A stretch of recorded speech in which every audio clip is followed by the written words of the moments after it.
Hare Nama eva kevalam kalo nasteva nasteva nasteva gatiranyata. Hare Nama eva kevalam kalo nasteva nasteva nasteva gatiranyata.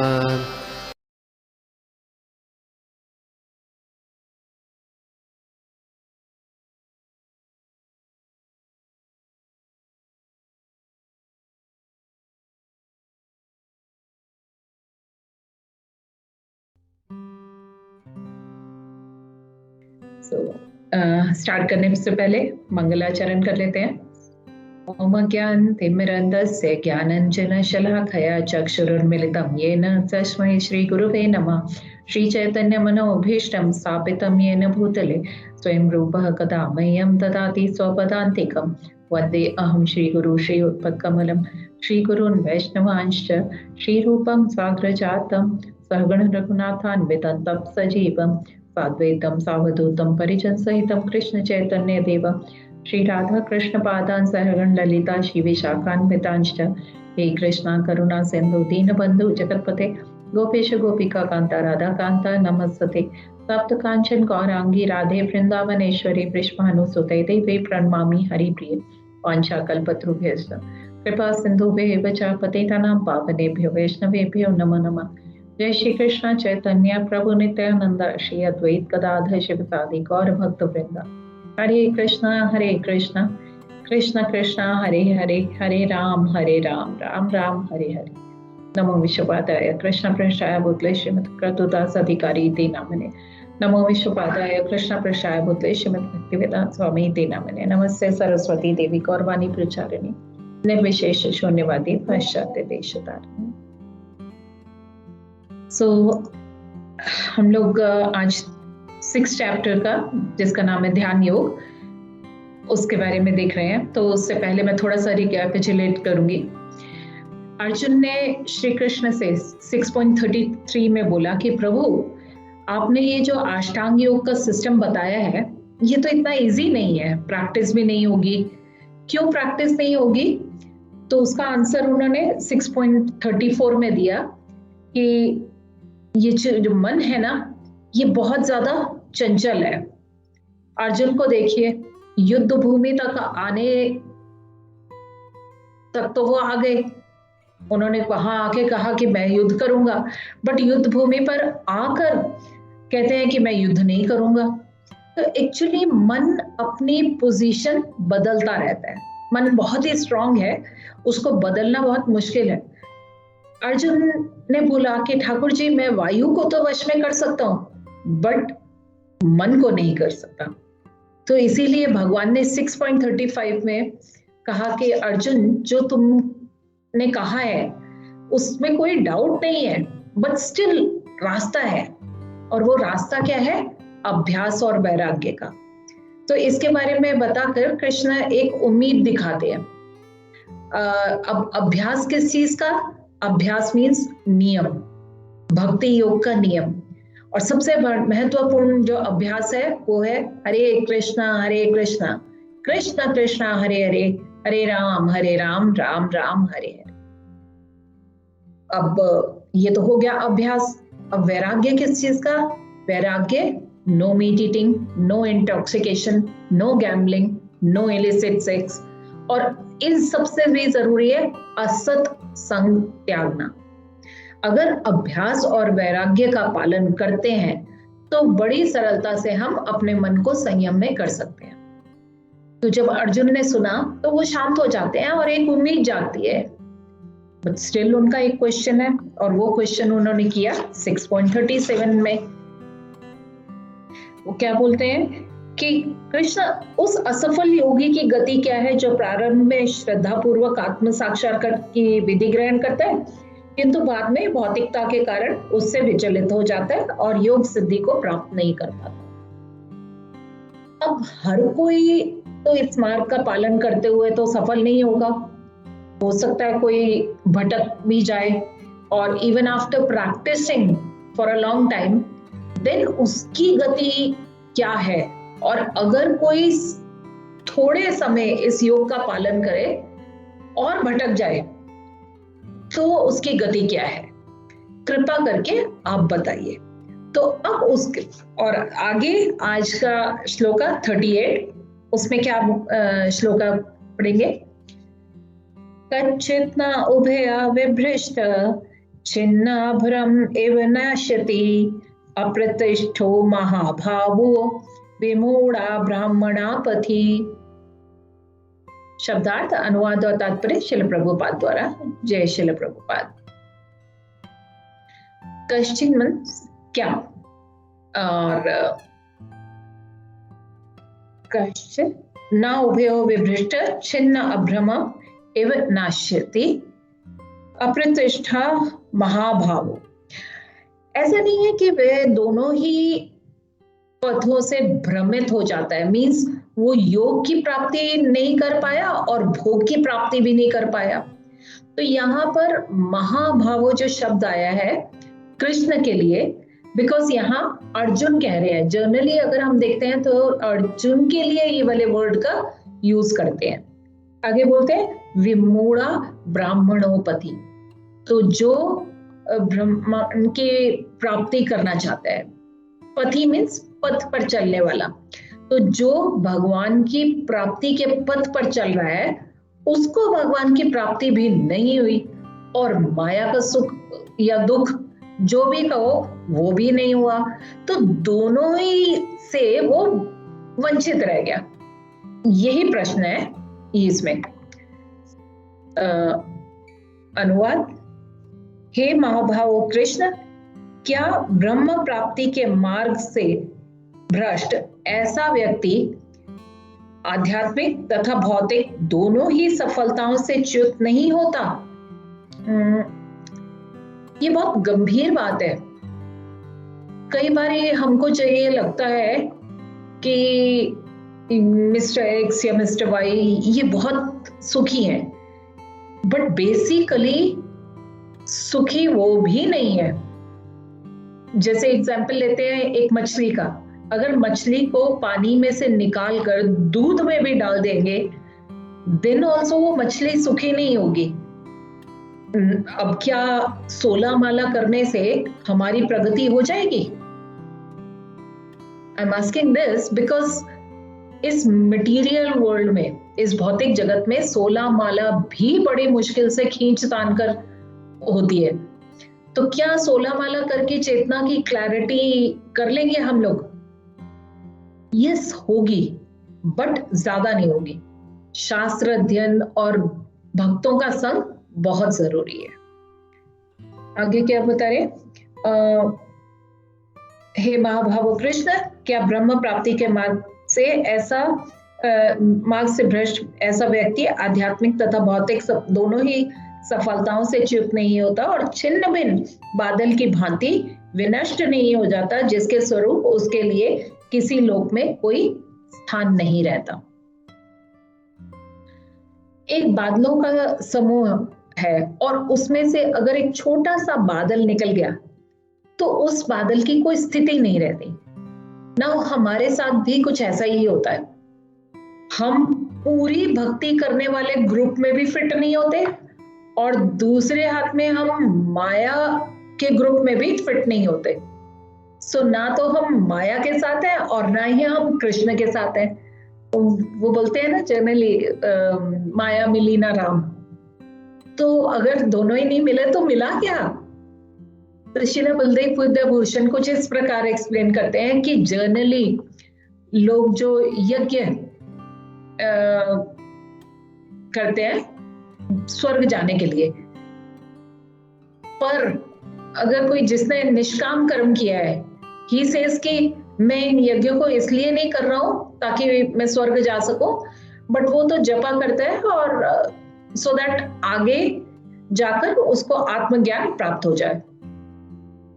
But now is it clear to us कि उसने स्वर्ग जाने के उद्देश्य से यज्ञ नहीं कर रहा है कि और आशांग योग मीन्स जो यम नियम धारण वाला है उसके द्वारा आत्मा के दर्शन प्राप्त होता है, वह भी उसने पूरी तरह नहीं किया।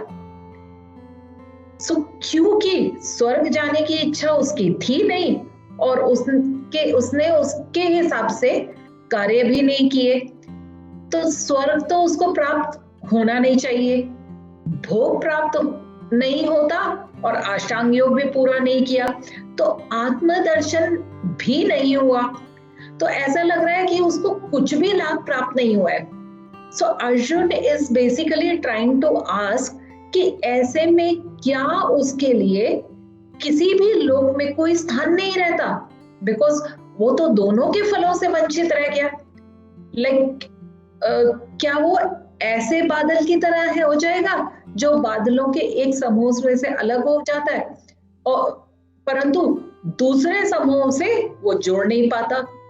मीन्स ना तो उसको स्वर्ग की प्राप्ति हुई और ना भोग की प्राप्ति हुई और ना ही उसको आत्म का दर्शन हुआ है। इसका हम श्रील प्रभुपाद के तात्पर्य से देखेंगे। Hare Krishna. Purport by His Divine Grace A.C. Bhaktivedanta Swami Srila Prabhupada. There are two ways to progress. Those who are materialistics have no interest in transcendence. Therefore, they are more interested in material advancement by economic development or in promotion to the higher planets by appropriate work.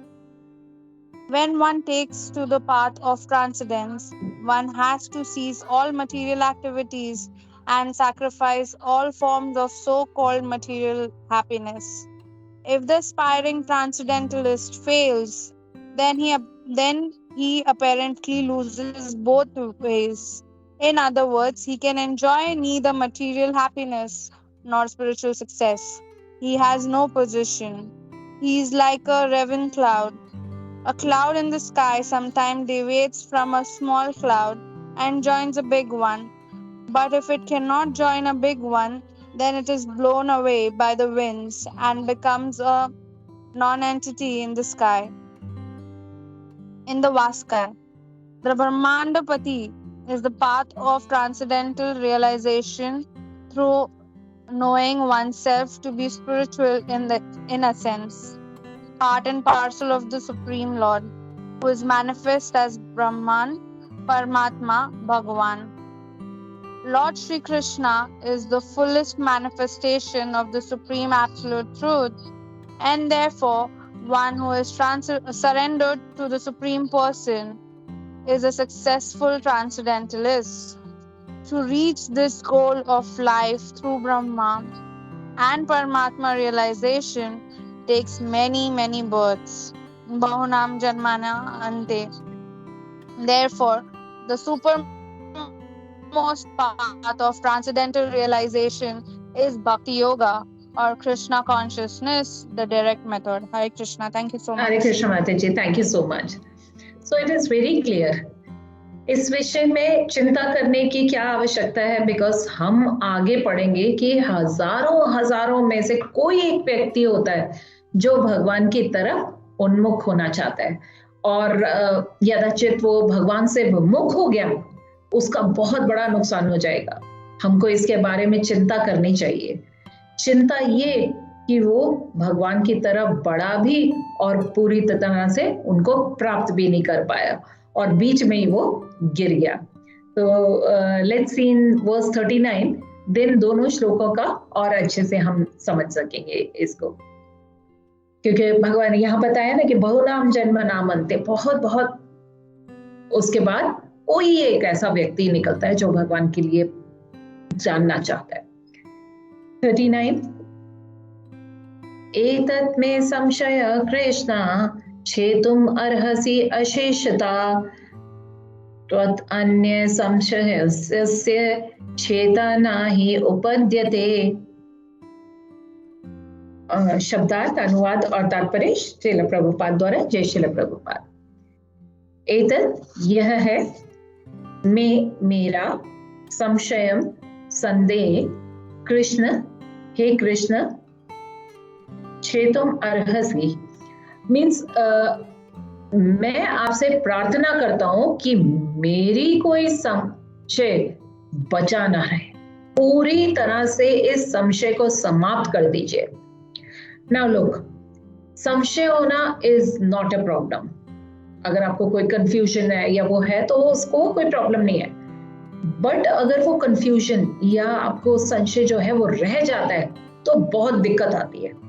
Actually अगर संशय है तो बुद्धि है। यहाँ अर्जुन अपनी बुद्धि का प्रदर्शन कर रहे हैं, because he is trying to say कि आप पूर्ण रूप से इस बात का छेदन कर दीजिए, आप पूरी तरह से इस बात को बता दीजिए। अनुवाद श्रील प्रभुपाद द्वारा। जय श्रील प्रभुपाद। हे कृष्ण, यही मेरा संदेह है और मैं आपसे इसे पूर्णतः दूर करने की प्रार्थना कर रहा हूँ। आपके अतिरिक्त अन्य कोई ऐसा नहीं है जो इस संदेह को नष्ट कर सके। श्री बलदेव विद्याभूषण अपनी टीका में कहते हैं कि भगवान आपके अतिरिक्त कोई भी इस संशय का निवारण नहीं कर सकते हैं, बिकॉज आप जो है आप सर्वज्ञ हैं। सर्वज्ञ मीन्स सब कुछ जानने वाले हैं, और आप सर्वेश्वर हैं, इन सभी के ईश्वर हैं। जबकि अन्य जैसे और ऋषि हैं, ऋषिगण जो होते हैं, ये सर्वज्ञ और सर्वेश्वर नहीं है। तात्पर्य, कृष्ण भूत, वर्तमान तथा भविष्य को जानने वाले हैं। भगवत गीता के प्रारंभ में भगवान ने कहा कि सारे जीव व्यष्टि रूप से भूतकाल में विद्यमान थे। व्यष्टि means individual. Like if I ask you, are you here, you say yes, मैं हूं यहाँ पे। एंड सपोज आई से क्या आपका नाम रजप्रिया है, तो जो बाकी सारे हैं सिर्फ रजप्रिया माता जी क्या कहेंगे, हाँ मेरा नाम रजप्रिया है, पर आप बाकी सब क्या कहोगे, नहीं। अगर मैं ये पूछूं कि क्या आप ये रूम हो, देन ऑल्सो यूल से नो। सो ये आपकी इंडिविजुअलिटी की पहचान है, उसको ज्ञान शक्ति कहते हैं। नाउ व्हेन आई से रजप्रिया, देन सिर्फ रजप्रिया माता जी ही समझ रही है कि ये मेरा नाम लिया जा रहा है, बाकी सोच रहे हैं कि हमारा तो नाम ही नहीं पुकारा जा रहा। तो दिस वे इट मीन्स कि हम अपनी इंडिविजुअलिटी को अनुभव करते हैं। दैट मीन्स व्यष्टि रूप में जीव हमेशा से है और आगे भी रहेगा, व्यष्टि रूप से बने रहेंगे। इस प्रकार उन्होंने व्यष्टि जीव की भविष्य विषय प्रश्न का स्पष्टीकरण कर दिया। अब अर्जुन असफल योगियों के भविष्य का विषय जानना चाहते हैं। कोई ना तो कृष्ण के समान है, ना ही उनसे बड़ा है। कुछ लोग कहते हैं कि मरने के बाद जीव जो है परमात्मा में लीन हो जाते हैं। हम एक्चुअली व्यष्टि रूप में रहेंगे, भगवान रहेंगे और हम उनकी सेवा में रहेंगे। अब आगे क्या बोल रहे हैं कि कृष्ण सर्वेश्वर है, कोई उनके बात को काट नहीं सकता। बेसिकली भगवान ने जो बात कह दी है या फिर जो नियम बना दिया है वो हमेशा रहेगा ही। भगवान कहते हैं कि वो भक्त के कंट्रोल में है, भगवान भक्त के नहीं, उनके प्रेम के कंट्रोल में होते हैं। There is a little difference. शिष्टाष्टकम में भी हम क्या आता है, आश्लिष्य पादरतम पिनष्टुमा। भक्त का ये कभी भाव नहीं होता कि वो कृष्ण को कभी नियंत्रण कर सके। कृष्ण अपनी इच्छा से भक्त के प्रेम के वशीभूत हो जाते हैं। आगे प्रभुपाद जी कहते हैं, तथाकथित बड़े बड़े ऋषि तथा दार्शनिक जो प्रकृति की कृपा पर निर्भर है, निश्चय ही उनकी समता नहीं कर सकते। अब ऋषिगण भी सर्वज्ञ नहीं है, सर्वेश्वर नहीं है, वो भी कहीं ना कहीं माया से प्रभावित हैं। सिर्फ भगवान ही है जो माया के अधीश्वर है।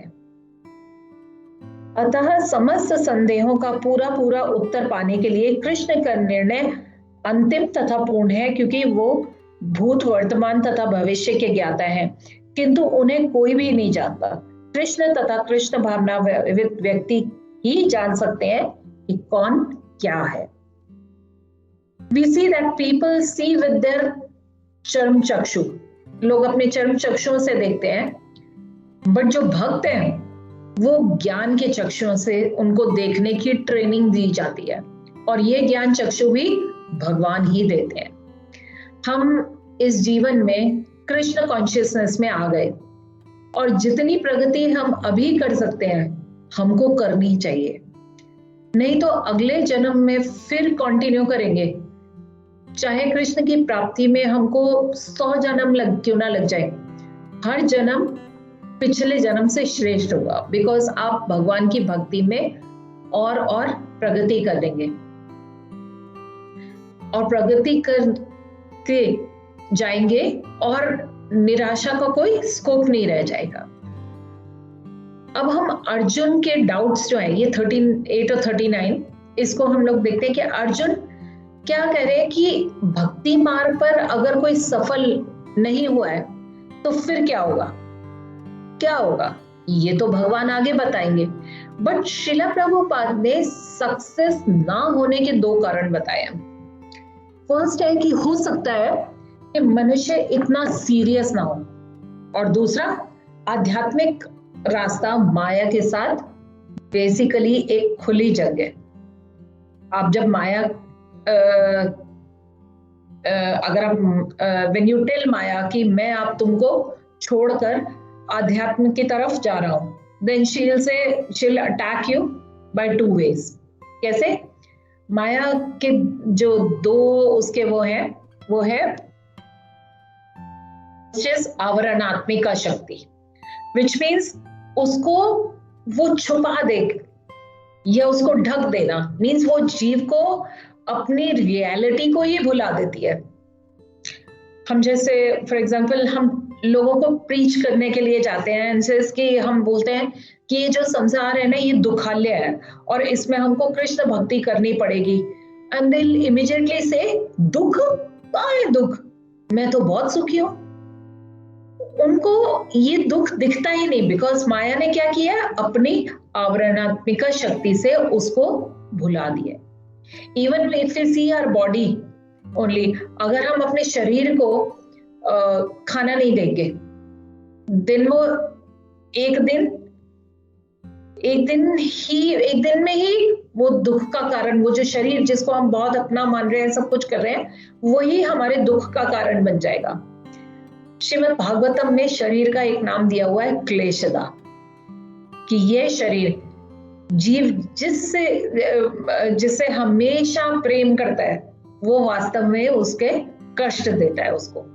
लाइक व्हेन वी से वी आर हंग्री, तो हमको कष्ट होता है, तो हम क्या करते हैं, हम फिर खाना उस टाइम खा लेते हैं। अब हमने जब खाना खा लिया, हमने प्रसाद पा लिया, तो हम ये सोचते हैं कि हमारा कष्ट समाप्त हो गया। दिन वापस से उसको डाइजेस्ट करने का भी एक अपने अंदर, हम उसको रख नहीं सकते खाने को, हमको वो डाइजेस्ट करके उसको वापस निकालना पड़ता है। And if you do not take it out, then also वो शरीर दुखी हो जाता है। मीन्स खाना नहीं मिला तो भी दुख, मिल गया तो भी दुख। So this body basically it constantly troubles us, but हमारे अच्छे कर्मों के द्वारा हमको चांस मिलता है कि हम कैसे इन कष्टों को दूर करें, और जीव इस प्रोसेस को आनंद समझता है। भूख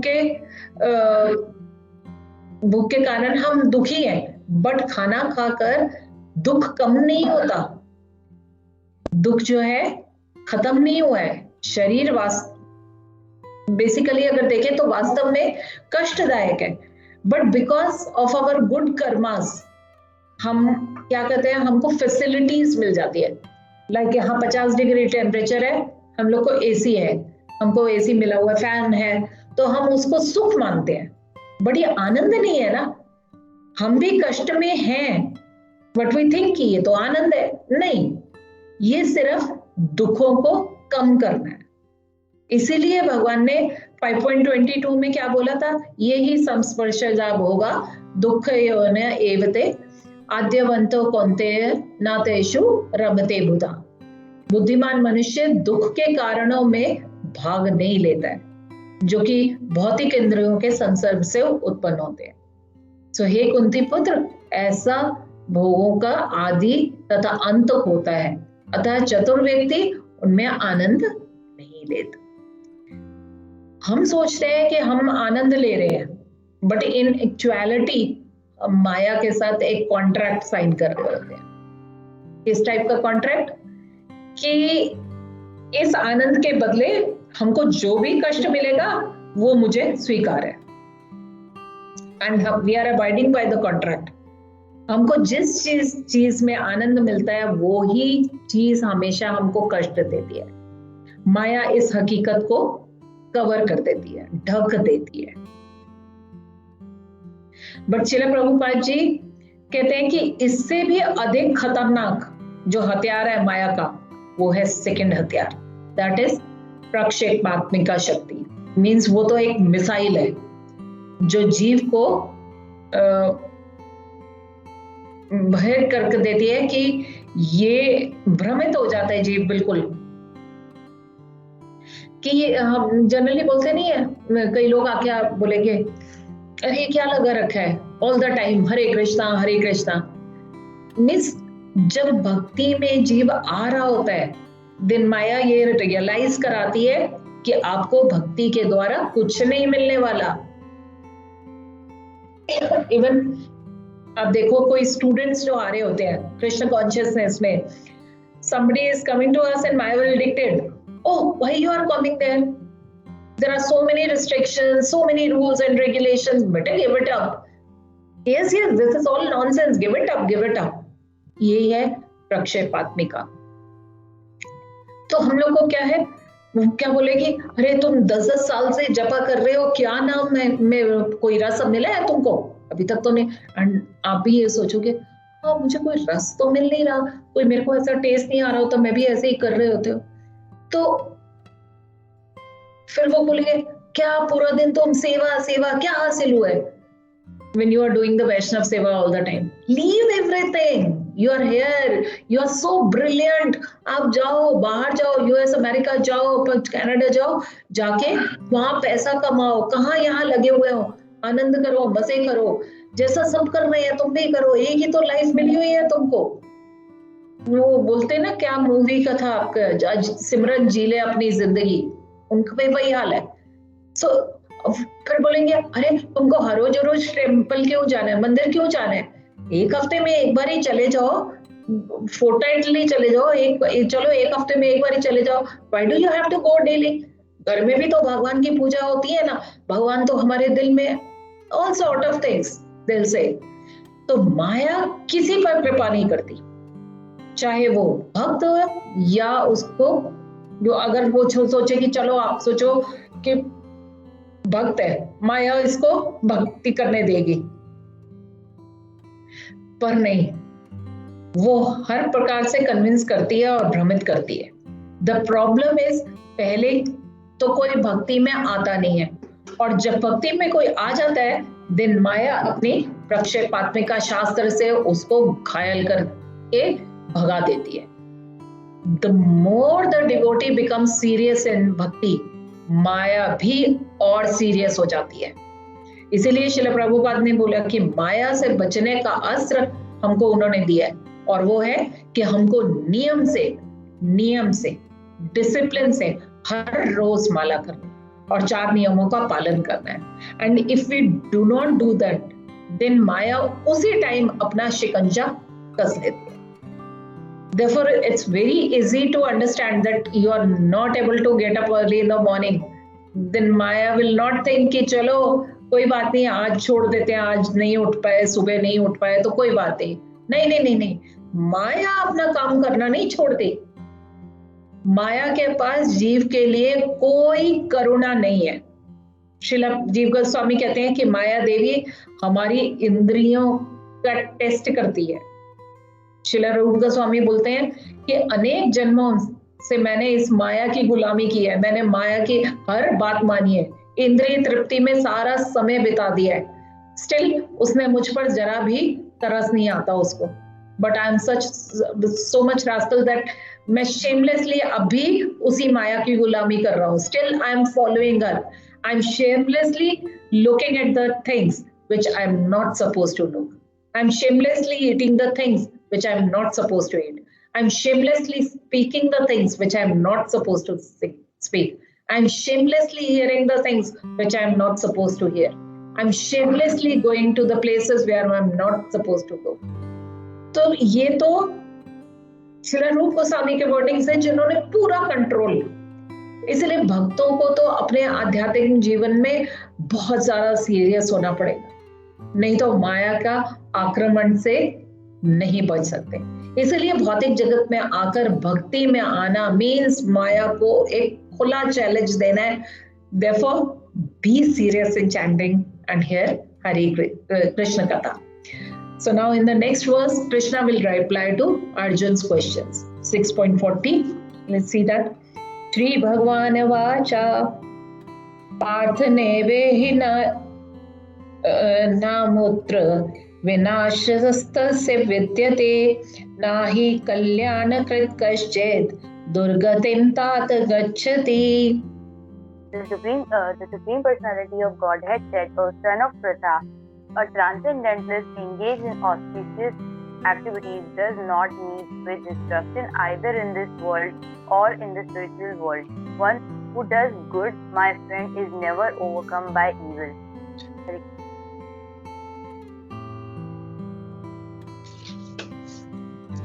In the Srimad Bhagavatam, Sri Narad Muni instructs Vyasadeva as follows. Tyaktva swadharma charanam bunjam harir bhajan apakvota pate tato yadi yatra kva pabhadram abud amusya kim ko vartha apto bhajata swadharmatah.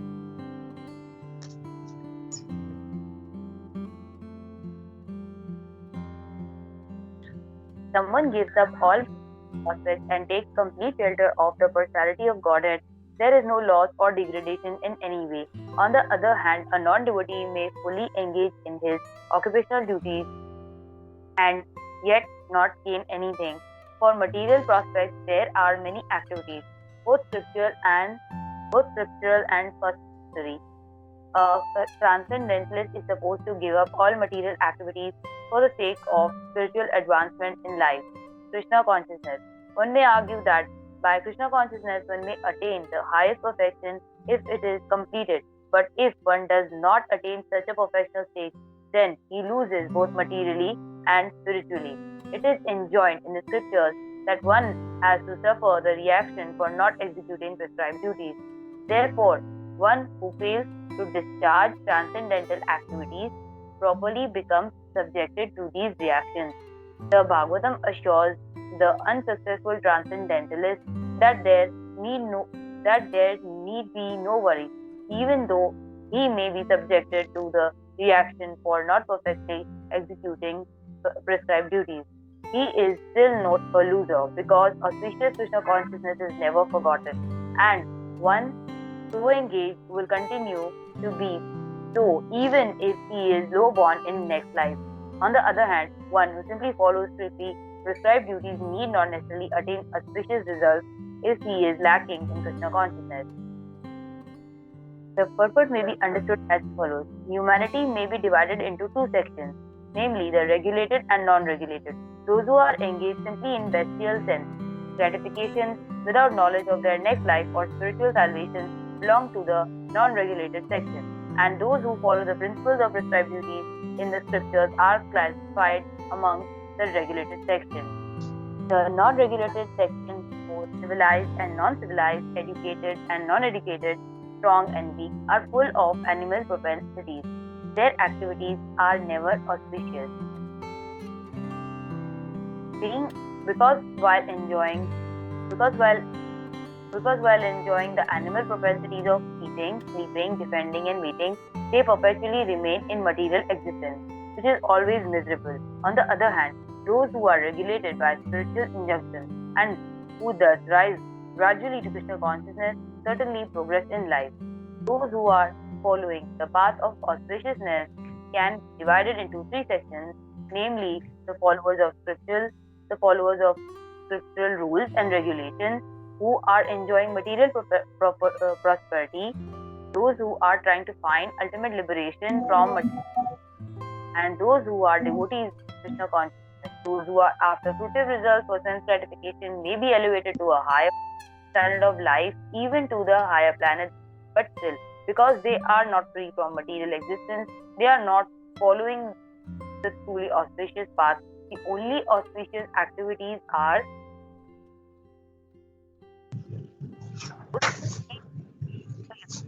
any activity which is not aimed at ultimate self-realization or liberation from material bodily concept of life is not at all auspicious. Activity in Krishna consciousness is the only auspicious activity, and anyone who voluntarily accepts all bodily discomfort for the sake of making progress on the path of Krishna consciousness can be called a perfect transcendentalist under severe austerity. And because the Eightfold Yoga system is directly toward the ultimate realization of Krishna consciousness, such practice is also auspicious, and no one who is trying his best in this matter need fear degradation. Hare Krishna. So Krishna is answering the question of Arjun. वो क्या बोलते हैं कि हे कृष्ण, यदि कोई आत्म साक्षात्कार के मार्ग में सफल नहीं होता, जबकि वो श्रद्धा के साथ प्रयास करता है, बट उस स्टिल वो असफल हो जाता है, तब उसकी क्या गति होती है? यहाँ कृष्ण ने अर्जुन को एड्रेस किया है एज प्रथा, बिकॉज प्रथा मीन्स कि उनको बता रहे कि तुम मेरी बुआ के पुत्र हो और मैं तुम्हें तुम्हारे कल्याण के बारे में ही बता रहा हूँ. I'm worried about you. And then he addressed him as तात. लास्ट में उन्होंने क्या बोला है? दुर्गतिम तात गच्छति. तात करके भी उनको वो बोल रहा है क्यों? तात मीन्स मेरे प्यारे मित्र. भगवान कहते हैं कि मैं तुमसे प्रेम करता हूँ, और जिससे भी हम प्रेम करते हैं, हम हमेशा उसके कल्याण के विषय में ही सोचते हैं. तो सोचो, भगवान जिसके मित्र होंगे उनका कल्याण तो निश्चित ही है. भगवान कहते हैं कि कल्याण के कार्य करता है, उसकी कभी दुर्गति नहीं होती. श्रील प्रभुपाद यहाँ जो एक्सप्लेन कर रहे हैं श्रीमद् भागवतम के वर्स के जस्ट पहले, तो उससे स्वधर्म को छोड़कर भगवान की भक्ति शुरू कर दी, बट वो भक्ति भी पूरी तरह से प्राप्त नहीं कर सकता, स्टिल उसका कोई नुकसान नहीं है. बट दूसरी ओर किसी ने भगवान की भक्ति नहीं की, भले ही वह अच्छे से अपने स्वधर्म को निभाता है, देन ऑल्सो कोई फायदा नहीं. तो ही सेज कि भले जिसकी भक्ति कंप्लीट नहीं हुई है, उसको हो सकता है कि निम्न योनि प्राप्त हो, ही में गो इन एनिमल योनि, बट स्टिल उसको कृष्ण कॉन्शियसनेस कभी भूलती नहीं है. पतन तब हो जाता है जब मानसिकता दूषित होती है. हमको हमारे पास इसके एग्जाम्पल है, जैसे हम इंद्रद्युम्न महाराज के देखेंगे, जो इंद्रद्युम्न राजा जो एलिफेंट बन गए थे, गजेंद्र बन गए. हम गजेंद्र मोक्ष में भी हम देखते हैं कि हाथी की योनि में भी उन्होंने प्रगति की. तो यहाँ भगवान ने बहुत अच्छा कहा है कि ना ही कल्याणकृत कश्चित दुर्गतिम तात गच्छति. जो सही मायने में कल्याणकृत कार्य करते हैं, उसकी कभी भी दुर्गति नहीं होती. यहाँ सबसे पहले श्रील प्रभुपाद से हमको ये समझना है कि कल्याणकृत क्या है, कल्याणकृत कार्य क्या है. तो ये लास्ट पैराग्राफ में पॉपट में जो बताए हुए हैं, उसको हम देख सकते हैं कि फर्स्ट इज भौतिक संपन्नता का उपभोग करने वाले शास्त्रिक विधि विधानों के अनुयायी, मीन्स जो ज्यादा से ज्यादा कमाओ और ज्यादा से ज्यादा सकाम कर्म करो, जो शास्त्रों में लिखा है उसके अनुसार पालन करो और उसके द्वारा भोग प्राप्त करो. सेकेंड है इस संसार में मुक्ति पाने के लिए प्रयत्नशील लोग, मीन्स जो भौतिक जगत से बहुत ज्यादा उब जाते हैं और सोचते हैं कि मुझे इस संसार में नहीं रहना और मुझे ब्रह्म ज्योति में लीन होना है. सो दैट मीन्स मैं वहां आनंदित हो सकूं, भोग कर सकूं. उनको भौतिक इच्छा नहीं होती, इवन स्वर्ग प्राप्ति की भी उनको कामना नहीं है. और थर्ड उन्होंने बताया कृष्ण के भक्त, सो वास्तविक शुभ कर्म है भगवान की भक्ति करना। हम कोई भी कार्य कर रहे हैं बट अगर उसमें भगवान कृष्ण का प्रेम नहीं है देन वो सारे के सारे कार्य व्यर्थ है। श्रील प्रभुपाद कहते हैं कि कृष्ण की प्रसन्नता के लिए हम जो भी तपस्या करते हैं वो ही शुभ कार्य है। विल सी कि अगर हम इस जन्म में भक्ति स्टार्ट करते हैं बट उसको परिपक्व सिद्धि प्राप्त नहीं होती है और निम्न योनि में चला जाता है तो भी उसका कोई हानि नहीं होती। वास्तव में भक्तों ये संसार जो दुखों का घर है और केवल वो ही व्यक्ति सुरक्षित रह सकता है जो कृष्ण की भक्ति करता है। बिकॉज भगवान कहते हैं ना मैया दक्षिण प्रकृति सूयते स चराचरा, ये जो प्रकृति है मेरी आंख के इशारे पर कार्य करती है।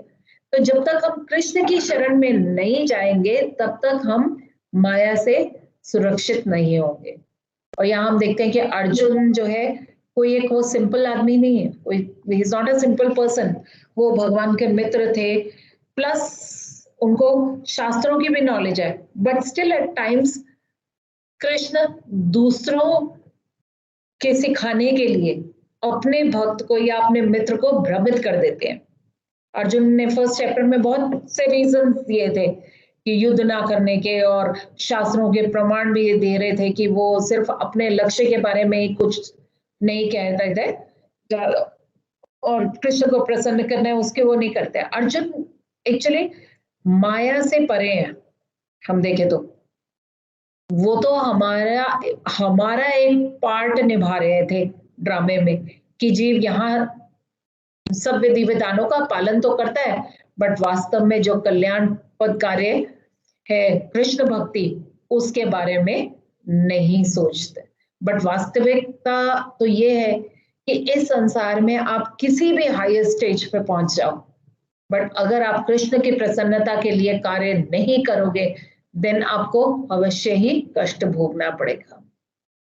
हम श्रील प्रभुपाद जी का एग्जाम्पल लेते हैं जो अमेरिका वहां की बात बताते हैं कि जब श्रील प्रभुपाद जी गए थे तो उस टाइम पे वहां के प्रेसिडेंट का नाम था रिचर्ड निक्सन।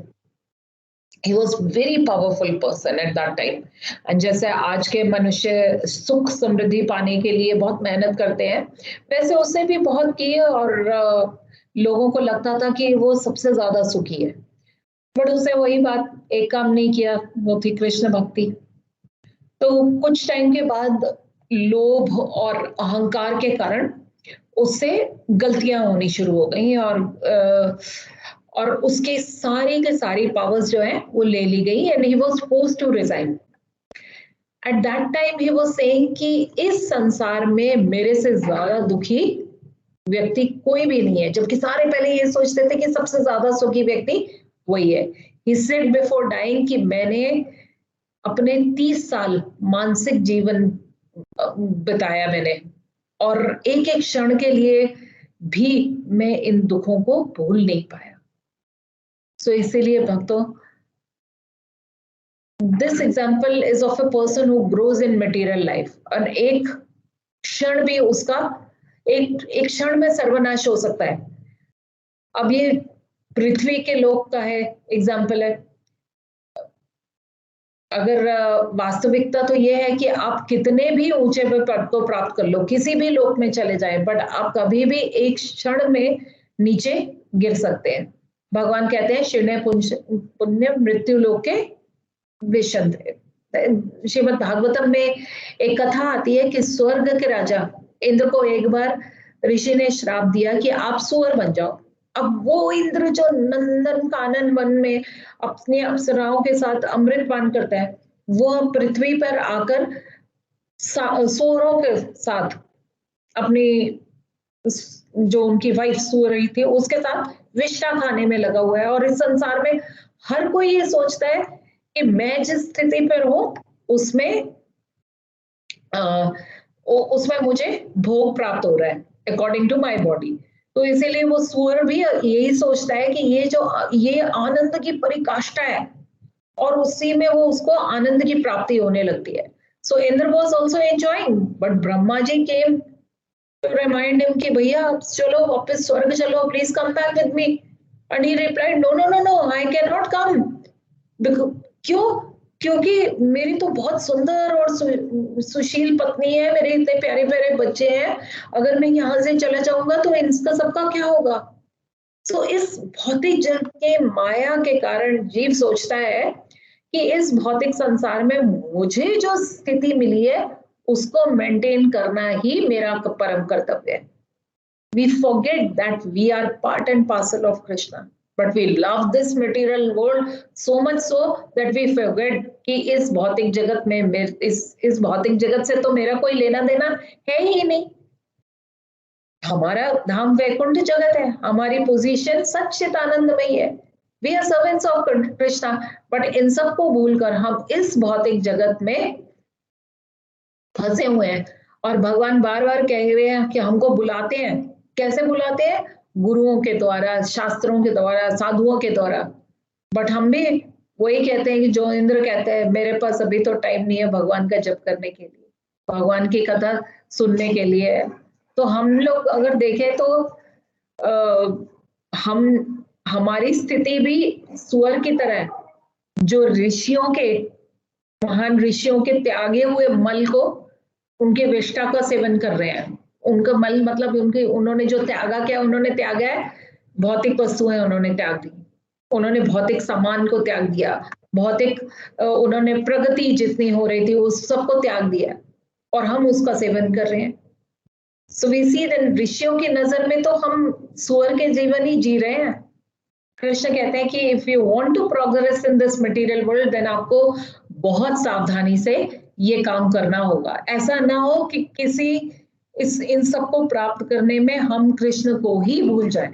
एंड देन इस जगत में प्राप्त किया हुआ मृत्यु के समय तो कुछ साथ जाना नहीं है. भगवान तो यहाँ कह रहे हैं कि ना ही क्या बताया भगवान, ना ही कल्याण कश्चित दुर्गतिम तात गच्छति. कि अगर आप भक्ति के मार्ग पर आगे बढ़ते हो, देन आपकी दुर्गति कभी नहीं होती है. Even if you get an animal life, and that was we know the example of king Bharat, जो भगवान के बहुत बड़े भक्त थे, जिन्होंने अपनी सुंदर पत्नी, बच्चे और एक बहुत बड़ा राज्य का त्याग कर दिया और जंगल में आकर भक्ति करने लगे. और शास्त्र कहते हैं कि श्रवणम कीर्तनम विष्णु स्मरणम, और हम कैसे, हमको सबसे पहले सुनना है. तो श्रवण हम साधुओं के संग में ही करेंगे. साधु संग हम इस जीवन में नहीं छोड़ सकते. अगर हमने श्रवण को छोड़ा, देन कीर्तन भी छूट जाएगा और स्मरण भी नहीं हो पाएगा. राजा भरत ने ऐसे ही किया.